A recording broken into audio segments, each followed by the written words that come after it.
Just 10 டேஸ்ல ஸ்கிராச்ல இருந்து எப்படி இ காமர்ஸ் பிசினஸ் பண்ணலாம்னு பார்க்கலாம். இ காமர்ஸ் பிசினஸ்னு சொன்ன உடனே என்கிட்ட இன்வெஸ்ட்மெண்டே கிடையாது, இன்வெஸ்ட்மெண்டே இல்லாம எப்படி என்னால பிசினஸ் பண்ண முடியும், என்கிட்ட கம்ப்யூட்டரோ லேப்டாப்போ பிரிண்டர் எதுவுமே கிடையாது, வெறும் போன் மட்டும் தான் இருக்கு, இதை வச்சு என்னால பிசினஸ் பண்ண முடியுமா, நான் பெருசாலாம் படிக்கல, எனக்கு அந்த அளவு நாலேஜும் கிடையாது, என்னால இ காமர்ஸ் பிசினஸ் பண்ண முடியுமான்னு நிறைய பேரு கேட்கிற டவுட் தான். ஆனா உண்மை என்னன்னா, நான் ஸ்டார்ட் பண்ணும் போது எதுவுமே என்கிட்ட கிடையாது. ஆனா இப்போ நான் ஒரு 15 பேரோட அமேசான் அக்கௌண்ட்டை நான் மட்டும் ஹேண்டில் பண்ணிட்டு ஜஸ்ட் பிசினஸ் பண்ணி சம்பாதிக்கணுங்கிற ஆசையும் என்ன நடந்தாலும் பாத்துக்கலாங்கிற மைண்ட் செட் இருந்தா மட்டும் போதும், உங்களால எந்த பிசினஸ் வேணாலுமே பண்ண முடியும்.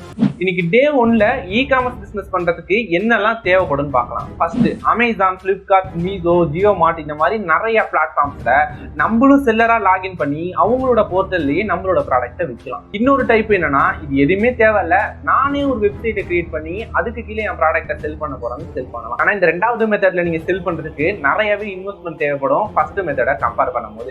சரி, ஓகே, நம்ம அமேசான், பிளிப்கார்ட் மாதிரியான வெப்சைட்ல நம்மளும் செல்லரா ஆன்போர்ட் பண்ணி நம்ம ப்ராடக்ட்டை செல் பண்ணலாம். இதுக்கு ஒரு சில டாக்குமெண்டேஷன் இருந்தா மட்டும்தான் உங்களை செல்லராகவே அலோவ் பண்ணுவாங்க. அப்படி என்னென்ன டாக்குமெண்டேஷன்லாம் தேவைப்படும்னா, கண்டிப்பா உங்களுக்கு பேன் கார்டு, பேங்க் அக்கௌண்ட், அப்புறம் ஒரு ஜிஎஸ்டி தேவைப்படும். இன்னைக்கு மார்க்கெட் பிளேஸ்ல நிறைய பேர் சொல்லுவாங்க ஜிஎஸ்டி இல்லாம உங்களால செல்லர் அக்கௌண்ட் கிரியேட் பண்ண முடியும் அப்படி இப்படின்னு சொல்லுவாங்க.